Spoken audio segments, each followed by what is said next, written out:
എറണാകുളത്തെ regional transport officer Jerson എന്ന് പറഞ്ഞൊരു സാറിന് vigilance and anti corruption bureau പൊടിയിട്ട് പിടിച്ച കാര്യം നിങ്ങളേവരും പത്രത്തിൽ കണ്ടു കാണും എന്ന് ഞാൻ വിചാരിക്കുന്നു. അദ്ദേഹത്തിൻ്റെ ജാമ്യ ഹർജി കഴിഞ്ഞ ദിവസം മൂവാറ്റുപുഴ വിജിലൻസ് കോടതി തള്ളിക്കളയുകയും ചെയ്തിട്ടുണ്ട്. സാറ് അദ്ദേഹത്തിൻ്റെ കൂട്ടാളിയോടൊപ്പം ഇപ്പോൾ ജയിലിൽ കൊതുകടിയേറ്റ് സുഖവാസം അനുഭവിക്കുകയാണ്, അല്ലെങ്കിൽ സർക്കാരിൻ്റെ ആതിഥ്യം അനുഭവിക്കുകയാണ് എന്ന് വേണമെങ്കിൽ പറയാം.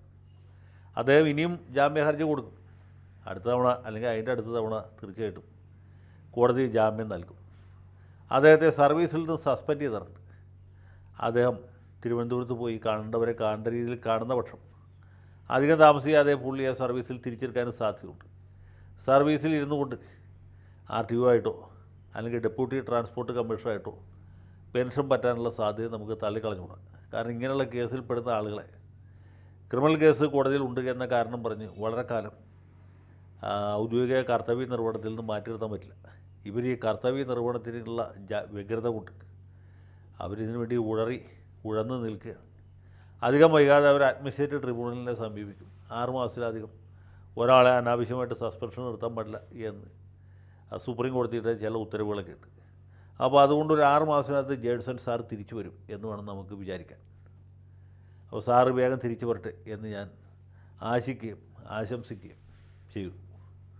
പിന്നെ മോട്ടോർ വാഹന വകുപ്പിലെ അഴിമതി എന്ന് പറഞ്ഞാൽ ഈ വാഹന വകുപ്പ് ഉണ്ടാക്കിയ അന്ന് മുതൽക്ക് തുടങ്ങിയതാണ്.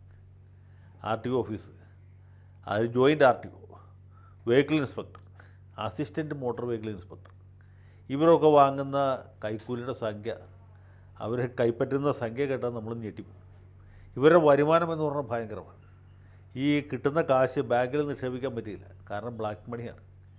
അത് ഈ പാവങ്ങളെന്ന് വെച്ചാൽ വീട്ടിൽ റബ്ബർ ബാൻഡ് ഇട്ട് അല്ലെങ്കിൽ നൂല് കൊണ്ട് കെട്ടി വീടിനകത്ത് പ്രത്യേക അറകളുണ്ടാക്കി അവിടെ ഭദ്രമായിട്ട് വച്ചിരിക്കുകയാണ്. ഇപ്പോൾ ജേഴ്സൻ്റെ വീട് റെയ്ഡ് ചെയ്തപ്പോഴും വിജിലൻസുകാർ ഇതുപോലെ കുറേ സംഖ്യ കണ്ടെടുത്തു.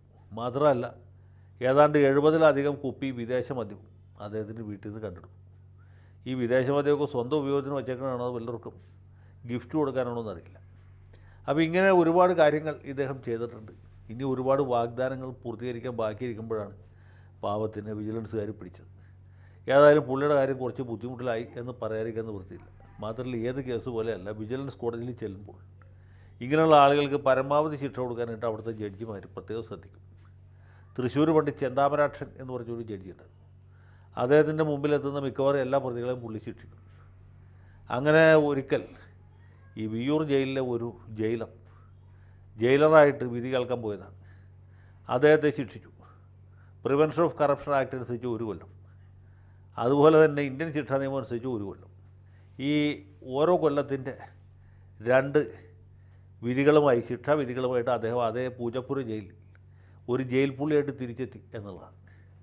അന്ന് ജയിൽ DGP ശരീരനായ സത്താർ കുഞ്ഞാർ അദ്ദേഹത്തിൻ്റെ ശ്രദ്ധയിൽ ഇത് ആരോപപ്പെടുത്തി. അപ്പം തന്നെ ഈ ജയിലറെ സർവീസിൽ നിന്ന് പിരിച്ചുവിട്ടുള്ള ഉത്തരവ് കിട്ടി. അങ്ങനെ ഇതെല്ലാം ഒരേ ദിവസം തന്നെ സംഭവിച്ചു എന്നുള്ളതാണ്. അപ്പോൾ ഇങ്ങനെയൊക്കെ ഉള്ള ജഡ്ജിമാരെയാണ് മിക്കവാറും അന്വേഷിച്ച് തെരഞ്ഞു പിടിച്ച് ഇതുപോലുള്ള കോടതികളിൽ നിയമിക്കുക. കാരണം പ്രതികൾക്ക് നല്ല തട്ട് കൊടുക്കണം എന്ന കാര്യത്തിൽ ബന്ധപ്പെട്ടവർക്ക് വലിയ നിർബന്ധമുണ്ട്. ഇത് സാർവലൗകികമായ ഒരു പ്രതിഭാസമാണ് ഈ അഴിമതി അല്ലെങ്കിൽ കൈക്കൂലി എന്ന് പറഞ്ഞു. കൈക്കൂലി ഇല്ലാത്ത സർക്കാർ ഓഫീസുകൾ വളരെ വിരളമാണ്, തീരെ ഇല്ലെന്നല്ല.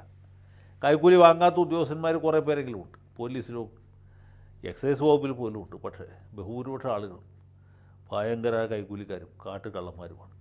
അത് ഏറ്റവും അധികമുള്ളൊരു വകുപ്പാണ് മോട്ടോർ വാഹന വകുപ്പ്, അതുപോലെ തന്നെ രജിസ്ട്രേഷൻ വകുപ്പ്, അതുമല്ലെങ്കിൽ എക്സൈസ് വകുപ്പ്, ഇതുമല്ലെങ്കിൽ അധികം ആളുകൾക്ക് അറിയാത്ത legal metrology department, geology department.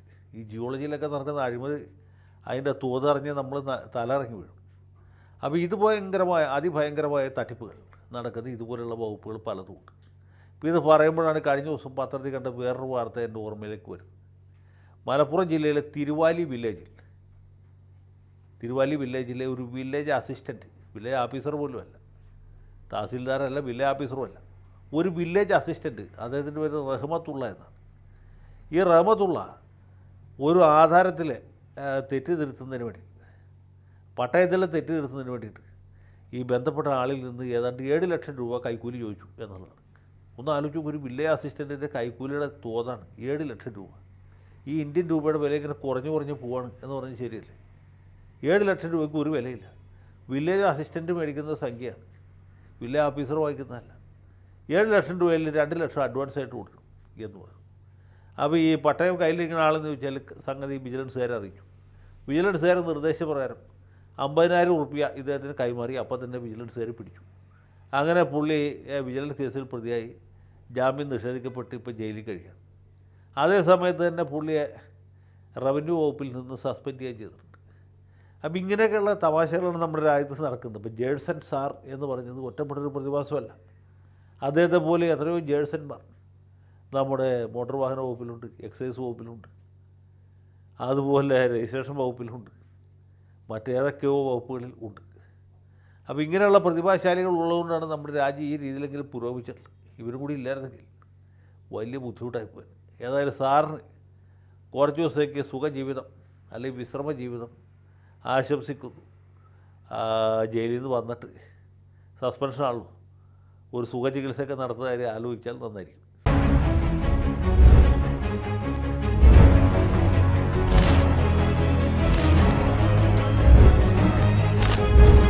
കൂടുതൽ വാർത്തകളും വിശേഷങ്ങളും നിങ്ങളിലേക്ക് എത്താൻ ABC മലയാളം സബ്സ്ക്രൈബ് ചെയ്യുക, ബെൽ ബട്ടണും അമർത്തുക.